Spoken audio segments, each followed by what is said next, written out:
এ দিদি দাঁড়া দাঁড়া দাঁড়া দাঁড়া। কি তো হয়েছে বলো? এ দিদি কই যাস রে তুই? জানতাম যাইরাম বে।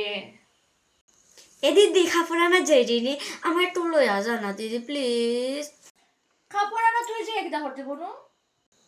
365 দিন একদিনও লইয়া গেছত না, আমার একটু লইয়া যা না দিদি। কি তাই করে এমন গেলে কি লইয়া? আচ্ছা আই ফোড়া চল। এ দিদি একটু দাঁড়া, 1 মিনিট দাঁড়া, আমি এক্ষুনি রেডি হইয়া আইরাম। আরে রেডি হইতে লাগতো না, ইশারে।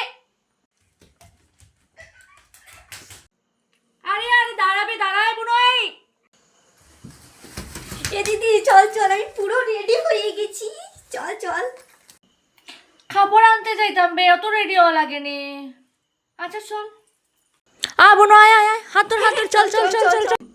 আয় রে বুনো আয়, কাপড়টি লই আয়।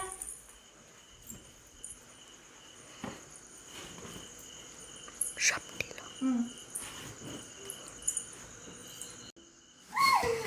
ও বাবা, এ দিদি তুই নু কইলে খাপড় আনা যাই রে, তোর খাপড় আনা হাই আমার আর যাওয়া হলো না শপিং এ। আমি মনে করলাম তুই বাজারও যাইবি। আরে বুদ্ধু, আমি কাপড় আনা যাইরা মানে মায়া কইছন বাইরের থেকে কাপড়টি গরম নিয়ে যাইতাম, ওই আমি কাপড় আনা যাইরা আমার রেডি রেডি হইছি আমি ভিডিও শুটের লেগে। আরে পাগল।